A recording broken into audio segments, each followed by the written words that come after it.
Hi Gemini, this is Jov. Welcome po sa ating channel. Gamitin ang reading na ito bilang gabay lamang.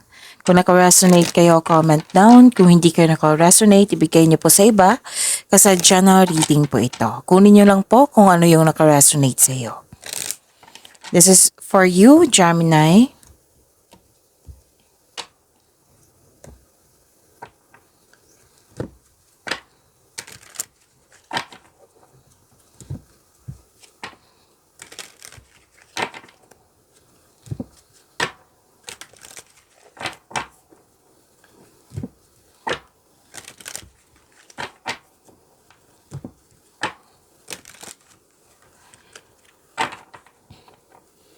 Para po ito sa iyo, Gemini.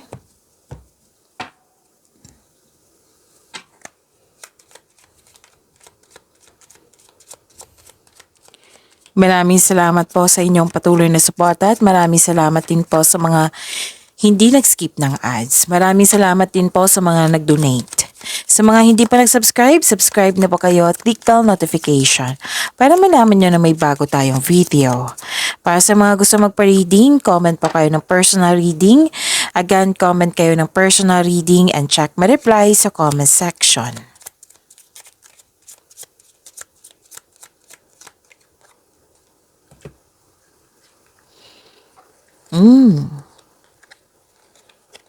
Mas lumawak yung ambisyon nyo sa buhay. Prosperity is yours. May nag-uusap rin dito na ng property, domestic matters, nag-staycation or nagbakasyon kayo sa bahay nyo kasi you felt relaxed, calm, and security pag nag-stay kayo sa bahay. Ang ilan sa inyo, home base yung trabaho or nagpasya kayong home base yung trabaho.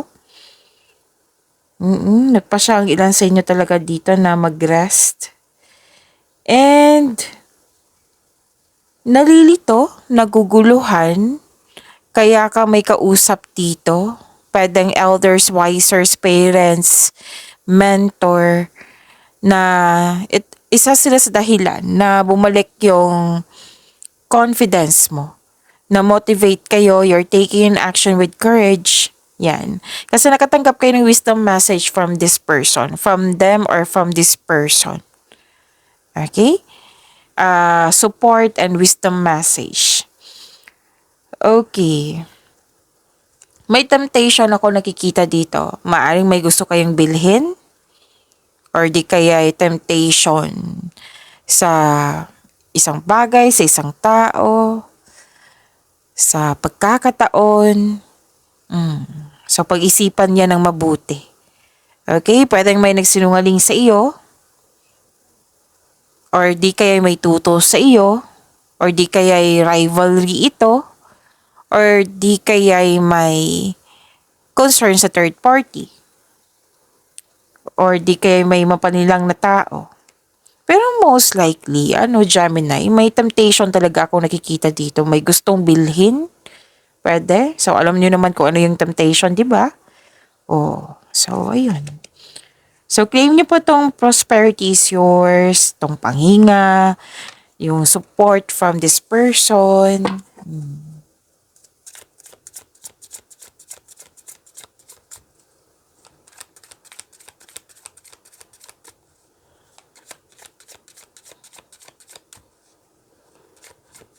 Energy po ni Gemini.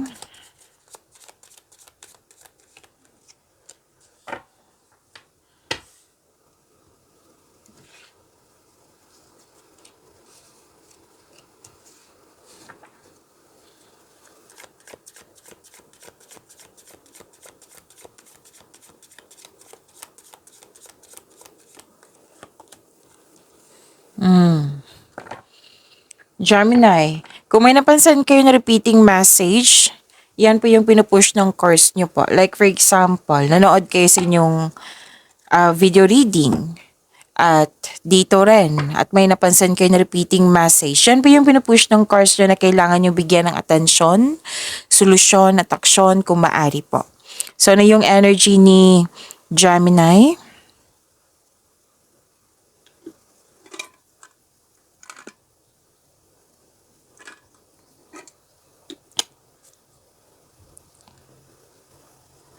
Okay, uminom lang ako ng tubig. Energy ni Gemini. You're building stability, conserving resources. Structure, may nakita kong structure dito. May nagsabi din sa akin ngayon, nag-iipon ka kasi may ipapatayo. Pwedeng bahay. Pwedeng bibili ka ng property kasi may nag-usap din na property dito. Or may ipapagawa. Pwedeng renovation. Pwedeng mag-build kayo ng konkretong plano. At may nakita kasi akong structure dito and you're creating stability. Posibleng may regalo, alok o pamanang parating. Okay. So may sinabi dito na matalino kayo. Yes, si Gemini kasi yung kung sa studies, 'di ba? Si Gemini yung pinakamatalino. So ginagamit mo yung talino mo dito. Naging hard worker ka para makuha mo yung gusto mo. Vinavalue mo ang pera at hindi ka madamot at the same time. Financial stability, kitang-kita ko po dito, Gemini.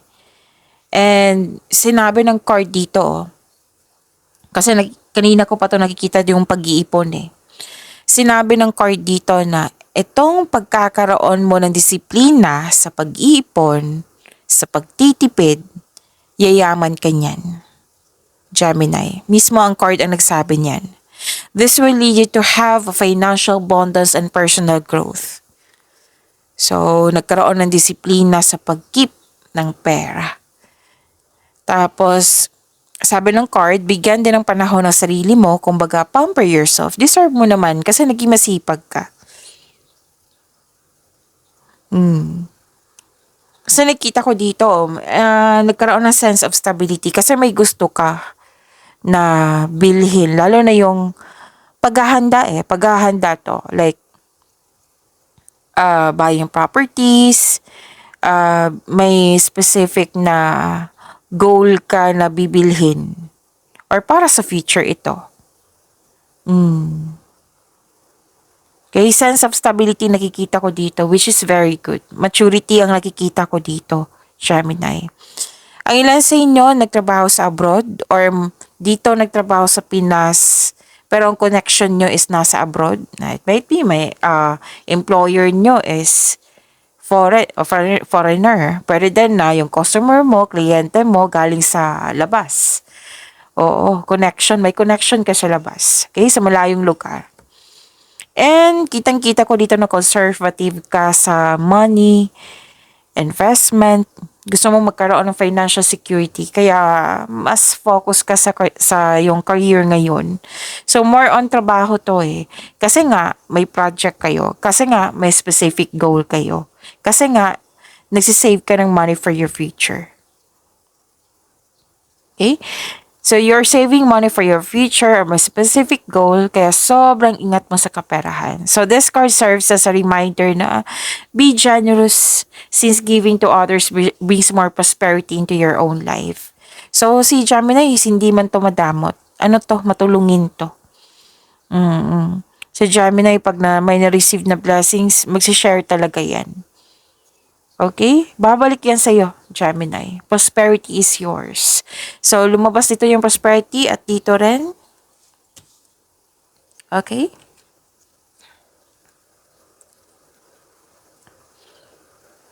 Oh, okay.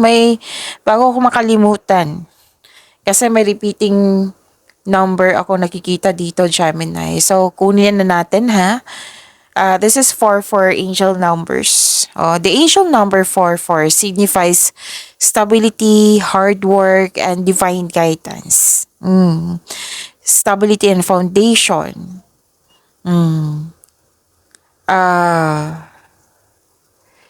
Stable foundation in all areas of your life.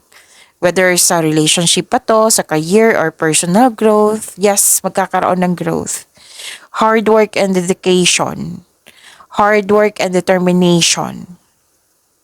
So this number 44 encourages you to stay focused and dedicated to your goals. So recognizing that your efforts will lead to success. Magiging successful ka kasi nga you're focused and dedicated. So you're divinely guided, you have a support, offering support and guidance as you navigate your journey. So ano to, seeing 4-4 often means your angels are with you, offering support and guidance as you navigate your journey. And this is also yung sinabi ko kanina na nakikita ko kasi dito na manifestation. Okay? A manifestation and abundance. Hard work are paying off. You are close to manifesting your desires. So, this is your desires will turn into reality. So, di ba ang ganda? Trust your intuition. Okay? Listen to your intuition. And, kung ano man yung mga obstacles and challenges, ma-overcome mo yan. Sabi ng angel number 44. You have strength and support to overcome any obstacles that may come your way. Practicality and diligence. Okay? So, yan ang sabi ng angel number 4444. Okay?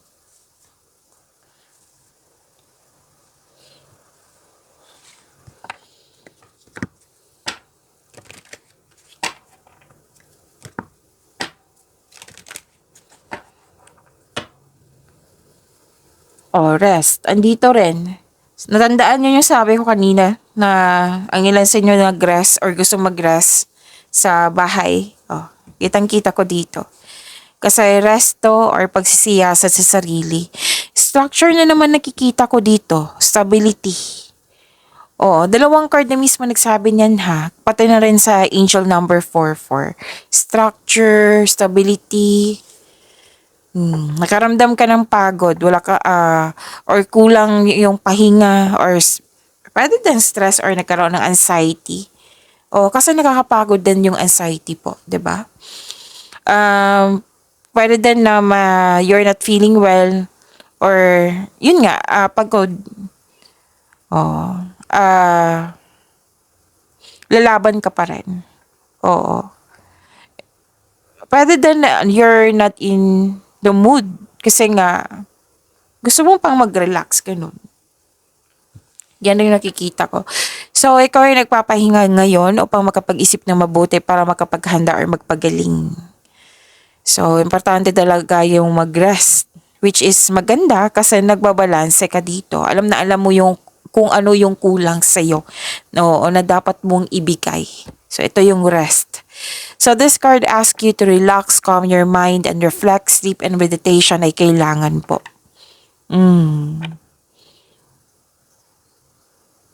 Pwede din, napagod ka ng dahil sa nagkaroon ng hindi pagkakaunawaan sa isang tao na nagpasya ka dito na mag-put space muna para makapag-isip at makapagpahinga. So, tama din yan kasi space is a sign of respect sa inyong sarili, sa kanya at sa inyong connection. Pwede din itong stress, anxiety ha? Or stress, pagod sa trabaho. Gusto mong magbakasyon, which is sinabi ko kanina. Ang pagpahinga po ay nakapagbigay ng increased productivity and a healthier mental state.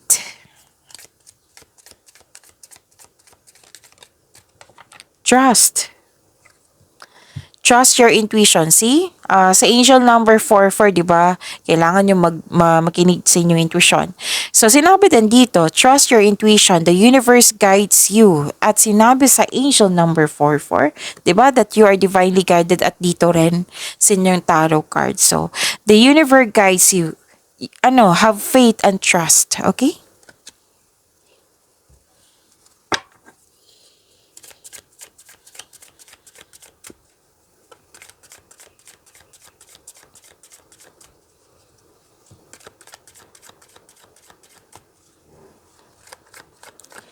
Career and money ni Gemini.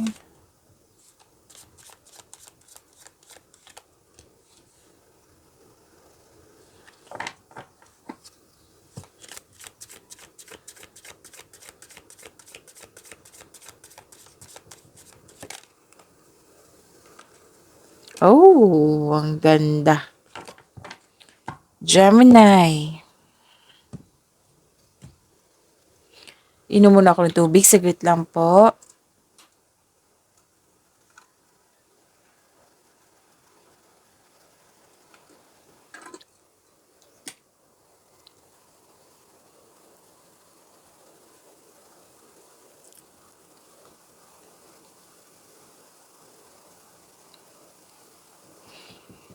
Growth and expansion, nakikita ko dito.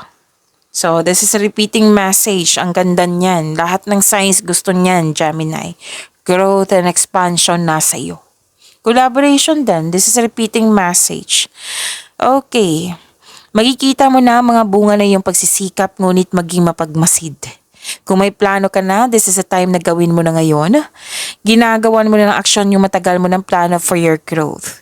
May posibilidad na maglakbay ka o ituloy mo yung matagal mo ng plano para mag-abroad. Okay, at may party ako nakikita dito or gathering, pagtipon-tipon ng grupo ng tao. May bakasyon talaga ako nakikita dito. Okay, may magaganap na collaboration. Meron din na kung negosyante kayo, may bala kayong mag-hired or ginawa mo na, mag-hired ng karagdagang empleyado or di kaya na-hired kayo as dagdag empleyado. So may travel ako nakikita dito ha.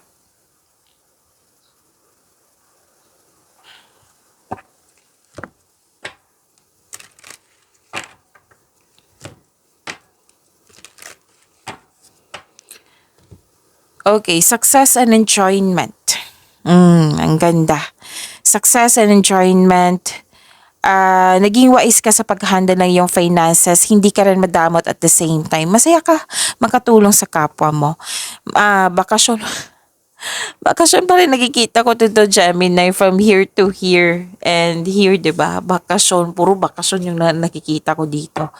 Financial security is yours, so relax and enjoy mo yung achievement mo. Take a break. Oo, para pagbalik mo, recharge ka na. Recharge ng energy mo. Work can wait. You'll still be abundant after a well-deserved vacation. So, ito yung sabi dito na may promotion ako nakikita dito ha. Pwedeng literal na promotion, pwedeng pagtaas ng kita, sweldo, allowance, or marami kayong orders, customer, kliyente, project. Yan, 'di ba? Ang ganda. And nasabi ng card dito, this is your lucky day. Lahat ng tinanim mo nagbo-bloom. So, this is harvest. Ang ganda naman. Claim nyo po. Oh, lumabas pa rin dito yung yung pag-iipon mo nang dahil sa magpatayo ng bahay or magpa-renovate. Oo.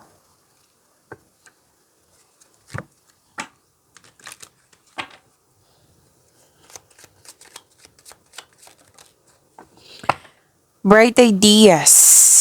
Have an innovative new inspiration, test new ideas, and break out fast.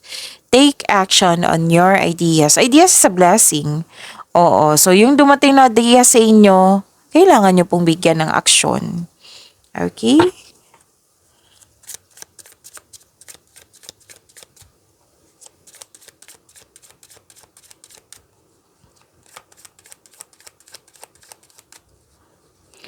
Love life, self-love, partnership, and romance ni Gemini. Ganda.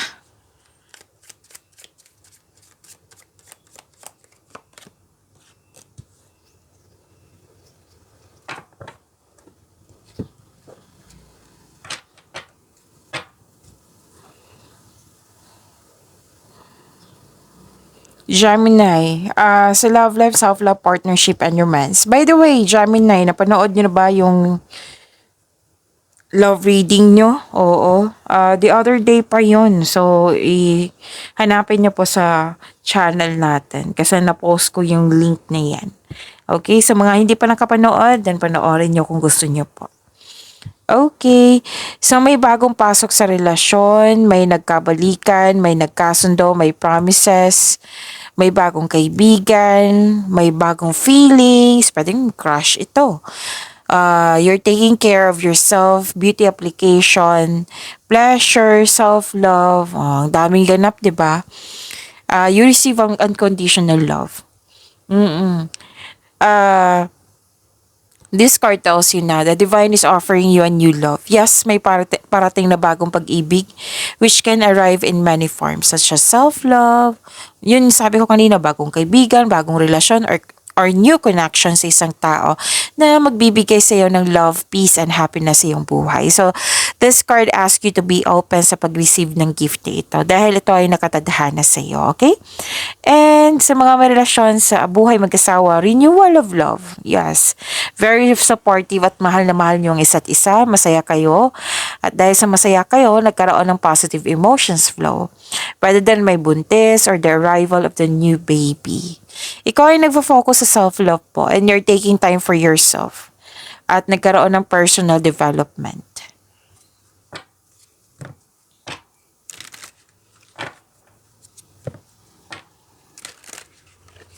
And you're embarking on a healing journey. Nag-move forward, this is healing also. Pwedeng paglilipat sa malayong lugar yan or may changes na magaganap. Nag-move forward nga. Sacrifice. Love may come with sacrifices. Evaluate what you're willing to give up. Pagyamanin niyo po yung blessings na binigay sa inyo, Gemini. See you tomorrow. Maraming salamat po.